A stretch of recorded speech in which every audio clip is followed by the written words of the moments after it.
그래서 망설이고 있을 때 바로 모르드게가 어떻게 말을 했냐. 모르드게가 재요청을 합니다. 네가 만일 잠잠하면 너와 네 집은 멸망하리라. 그러면서 여기 이제 이렇게 얘기하는데 여기 12절에 보시면은 그가 에스더의 말을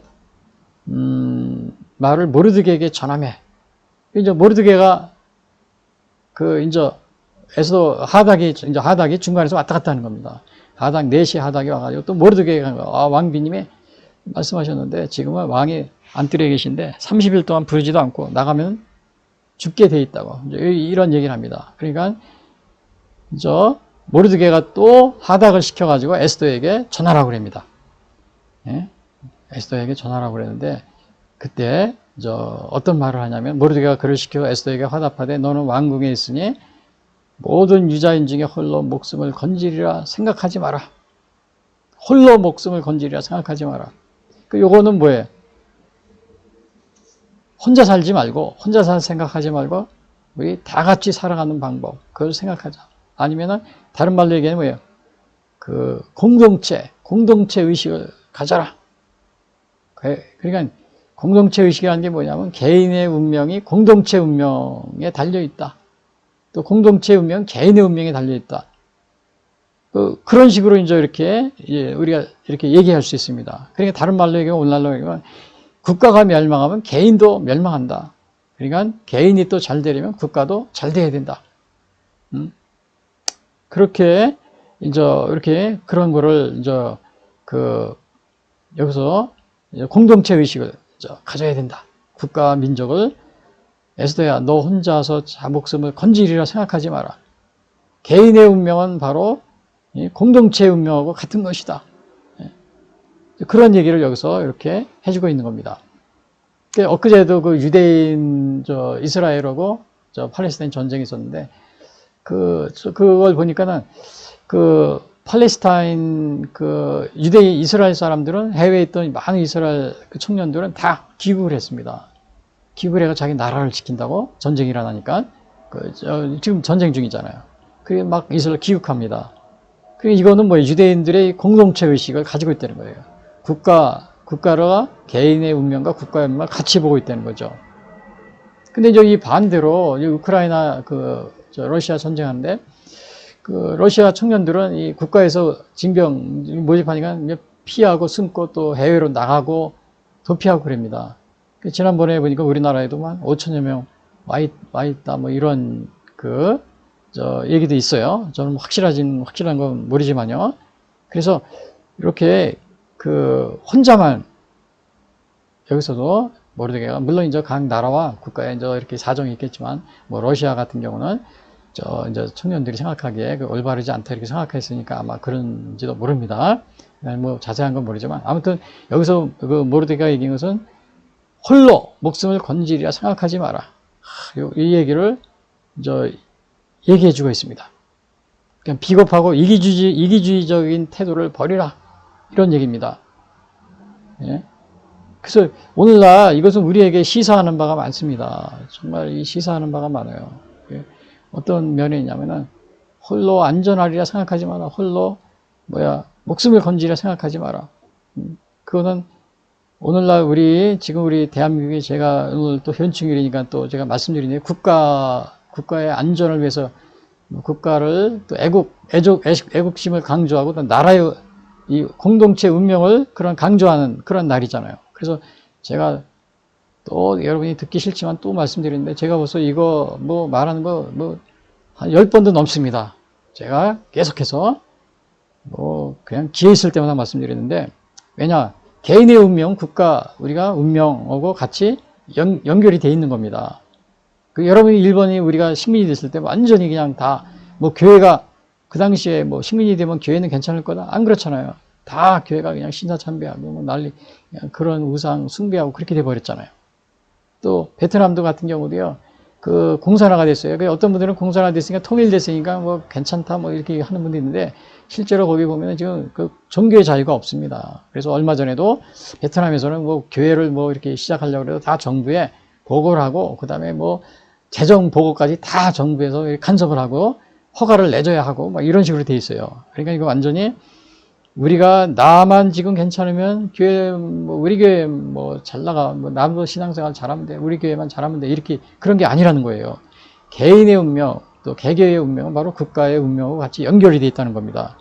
그래서 지금 우리나라가 부정선거의 수사를 부정선거가 정말 굉장히 지금 이렇게 선거관리위원회에서 부정선거가 이렇게 막 실시되고 지금 우리 뭐 2020년도 또 4월 15일 부정선거 국회의원 선거 300명 이번에도 또 4월 10일 300명 국회의원 선거 이게 지금 부정선거로 통계 전산 통계 조작에 부정선거로 이렇게 거의 판명이 나고 있습니다. 그런데 이러한 것을 우리 국민들이 전혀 문제는 부정선거야 아니냐 이걸 떠나서 선거라는 건 검증이 가능해야 돼요. 근데 우리나라는 전혀 검증할 수가 없는 시스템입니다.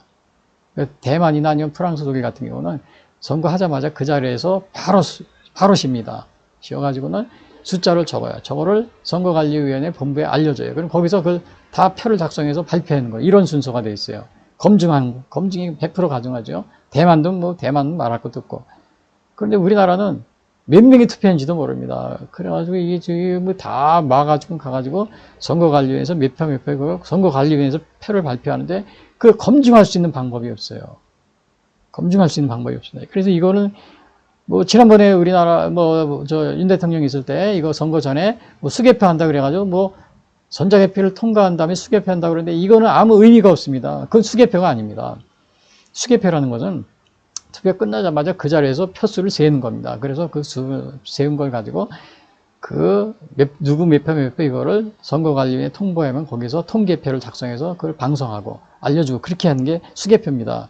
근데 우리나라는 이게 뭐 그냥 그 누가 몇 표 이런 거 쉬지 않고 그냥 여기 그냥 이렇게 이게 그냥 숫자를 세지 않고 그냥 이렇게 막 검사만 하는 겁니다. 제대로 된 투표인지 아닌지.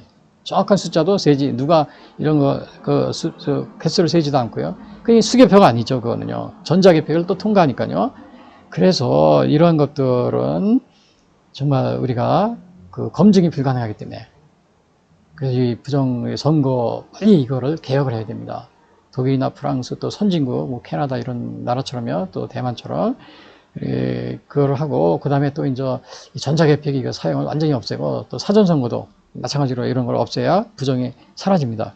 그래야 이게 나라가 정상적으로 하지, 그렇지 않고는 이게 지금같이 이번에 300명 국회의원인데 더불어민주당이 192명인가? 200명이 넘어가면은 뭐 대통령 거부권도 없어지고 할 수가 없습니다. 막 악법을 통과시키려고 해도 대통령이 막고 있잖아요. 근데 안 됩니다. 200표가 넘어가면은 이제는 이제 반란표가 나오겠죠. 또 국민의힘에서. 그러면은 대통령 탄핵도 가결이 됩니다.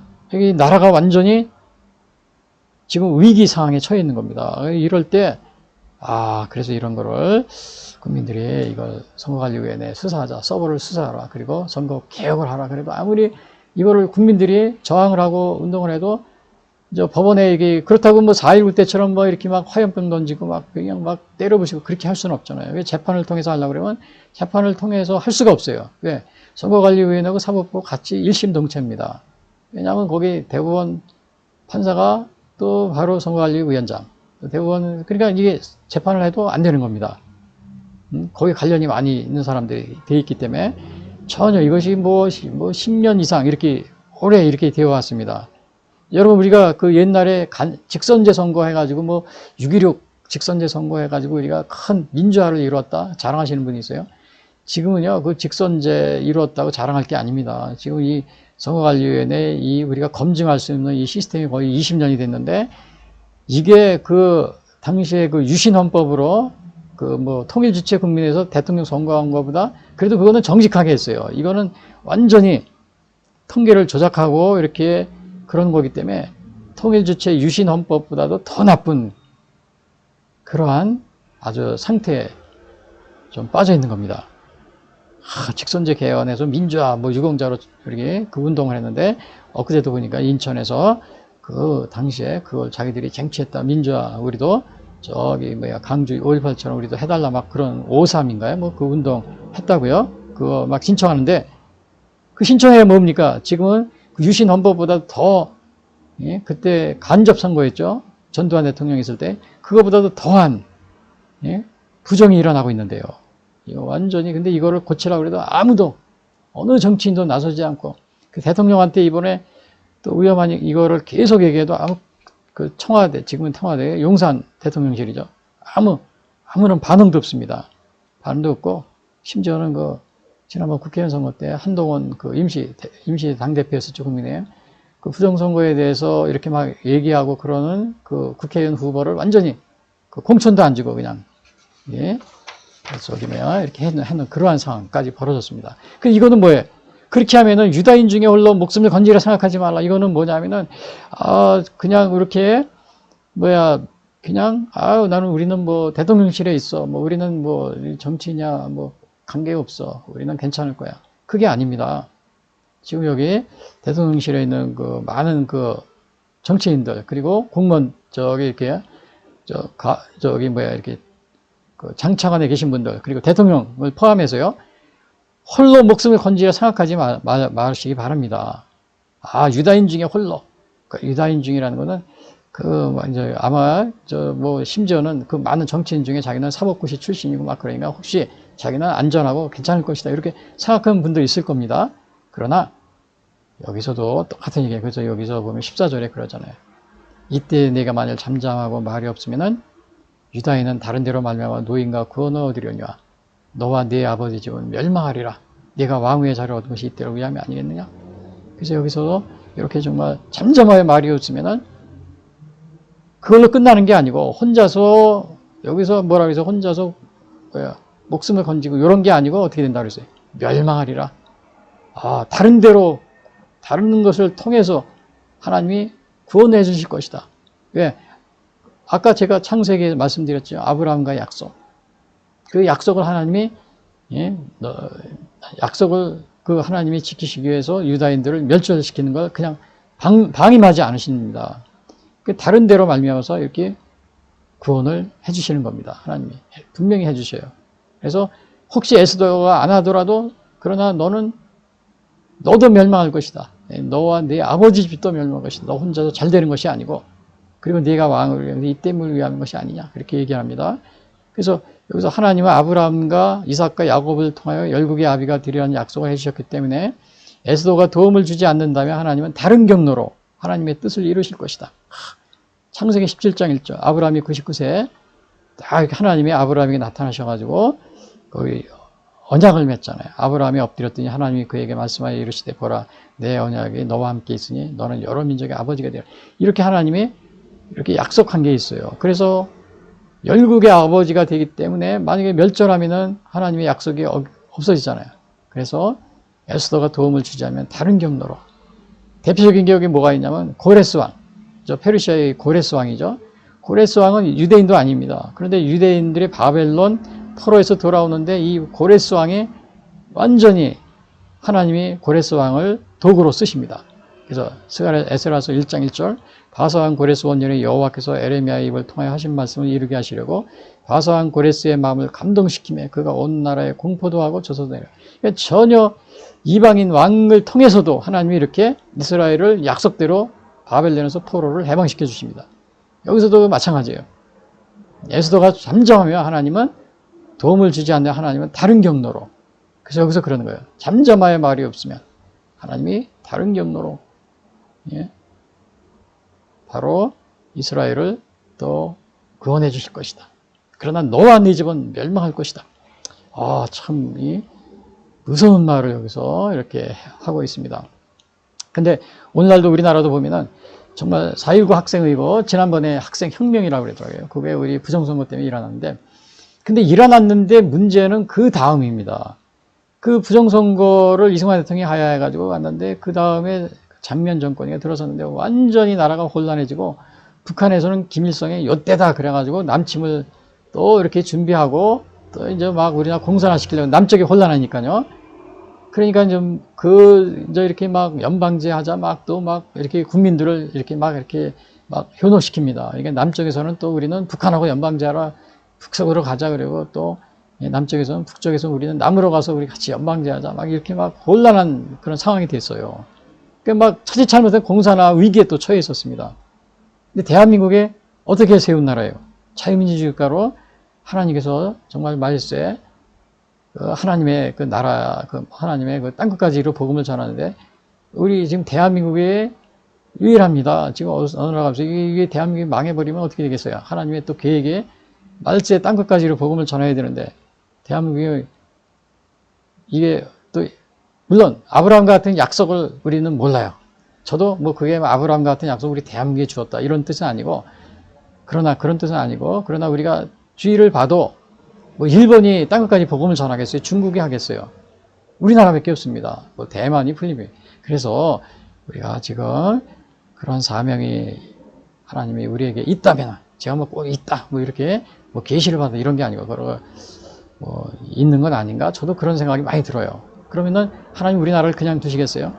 그래서 당시에 4.19의 나라가 완전히 공산화 위기였는데, 그때 하나님이 박정희 대통령이 탁 나타나가지고 5.16 혁명으로 나라를 바로 잡았잖아요. 물론 쿠데타라고 그랬는데, 지금도 뭐 쿠데타라고 막 뭐 역사학자들 그냥 막 욕을 하고 막 그런 사람 많아요. 그러나 실제 역사적으로 객관적으로 볼 때는 공산화 위기에서 구한 겁니다, 당시에. 그리고 박정희 대통령은 그 혁명 중에서도 무혈혁명이었어요. 사람을 죽이지 않는. 이건 아주, 그래서 결국 우리나라가 이렇게 위기에서 구출된 경험이 있어요. 그리고 이제 6.25 전쟁이 또 일어났는데, 우리나라가 또 완전히 전멸 위기에 처해 있었잖아요. 낙동강까지 밀려가지고. 그때 또 빌리 그레함 목사님이 당시에 트루만 대통령에게 전화해가지고 빨리 한국에 도움을 파견하라. 그래가지고 한국을 돕지 않으면은 저주가 임할 것이다. 그런 말씀을 이제 아브라함에게 뭐라 그러죠? 너를 축복하는 자에게 축복, 너를 저주하는 자에게. 물론 이제 우리가 아브라함의 자손은 아닌, 우리가 뭐 유대인 같은 그런 민족은 아니지만, 아무튼 그 당시에도 우리나라에 많은 그 기독교인들이 있었습니다. 그리고 또 우리에게 그러한 사명이, 지금 뭐 우리가 돌아볼 때는 그런 사명이 우리에게도 주어졌다고 이렇게 저도 이렇게 볼 때 그렇게 생각할 수밖에 없는 그런 상황인데요. 그래서 또 우리가 6.25 때 이렇게 살아난 것 같습니다. 그래서 말세 땅끝까지 복음을 전할 사명이 주어졌다면 하나님의 개입을 막을 수 없을 것이다. 그런 생각이 들어요. 그래서 오늘 여기서 에스더가, 네가 만약에 유다인은 잠잠하면 말이었으면 다른 데로 말미암아 구원을 얻으려냐, 너와 내 아버지 집은 멸망하리라. 내가 왕위에 차려올 것이 이때로 위함이 아니냐. 여기서 이런 말을 여기서 하고 있습니다. 이때로 위함이 아니냐. 그래서 오늘 여기서 여기 또 이런 말이, 너와 내 집은 멸망하리라. 하나님으로부터 심판을 받게 될 것이다. 그러한 얘기가 많이 있어요. 우리가 요나 같은 경우도 하나님 말 안 듣고 딴 데로 가다가 큰 어려움을 겪고, 사도 바울도 자기가 뭐라 그래? 고린도서 9장 10절. 내가 부득불 할 일이며 만일 복음을 전하지 않으면 내가 화가 있을 것이다. 이런 식으로 이제 이렇게 얘기를 하고 있습니다. 그래서 오늘날 우리가 잠잠하지 말고, 여기 뭐라 해서 잠잠하지 말고, 이 나라의 위기 상황을 여러분들이 정말 또 여러분들이 관심을 가지고, 우리나라가 지금 공산화의 위기에 처해 있다. 그런 상황을 여러분 꼭 인식하시고, 선거 이 부정에 대해서 여러분이 꼭 밝히는데 주저하면 안 됩니다. 그래서 제가 요약을 말씀드리면은, 첫 번째 여기 보면은 현충일 기념, 내가 만일 잠잠하면 너와 내 집은 멸망하리라 했는데, 모르드게가 요청했죠. 하만이 유다인을 죽이려고 한다고요. 왕에게 전해달라고 에스더에게 부탁을 합니다. 에스더는 답변이, 왕이 부르지 않을 때 들어오면 죽게 됨을 알릴 수 없다. 자기는 모르드게가 그럽니다. 내가 만일 잠잠하면 너와 내 집은 멸망하리라. 그런 얘기를 여기서 하고 있습니다. 그래서 결론적으로 말씀드리면, 현충일을 맞아 에스더의 조국 사랑의 정신을 본받아 오늘의 대한민국의 건국과 발전을 위해 헌신하신 순국 영령들을 진심으로 추모하자. 그렇죠? 그 다음에 현충일을 일본이 전쟁 범죄자까지 참배하는 야습군이 참배처럼 되지 않도록, 민주화를 가장한 공산주의자까지 참배하는 일이 없도록 조심하고, 대한민국을 파괴하려던 공산주의자들은 유공자 명단에서 제외하고 유공자의 공적 조서를 기록하여 밝혀서 올바른 추모 문화를 일으키자. 그리고 세 번째, 자유민주주의 대한민국을 위해 순국하신 분들 못지않게 나라를 지키는 일도 중요한데, 국가의 가장 근본이 되는 부정선거 문제에 침묵하지 말고, 대통령이나 전 공직자들은 전산 통계 조작을 통하여 부정선거를 저지른 선거관리위원회를 압수수색하여 대한민국이 파멸로 가는 길을 막아야 할 것이다. 그리고 현충일에 에스더의 나라 사랑 정신과 순국선열의 희생정신을 본받아 국가를 보위하기 위하여 선거관리위원회와 법원이 서로 공모하여 선거 부정을 저지른 일을 막기 위하여 사법부와 사법고시 출신들과 대부분이 주축이 된 선거 관리를 하루속히 개혁하여 나라를 위기에서 구하자. 이 사법 카르텔을 철폐해야 됩니다. 이 윤석열 대통령이 지난번에 뭐 카르텔 철폐하자 그랬는데 이 사법 카르텔도 빨리 철폐하셔서 개혁을 하지 않으면 우리나라가 위기 상황을 벗어날 수가 없습니다. 그리고 윤 대통령님도 여기서 여기 에스더에게 하신 한 얘기를 요거 잘 기억하셔야 됩니다. 만일 잠잠하여 말하였으면 유다인은 다른 데로 말미암아 구원인가 구원을 얻으려니와 너와 내 아버지 는 멸망하리라. 내가 왕후의 자리를 얻은 것이 이때로 위함이 아닌지가 누가 알겠느냐.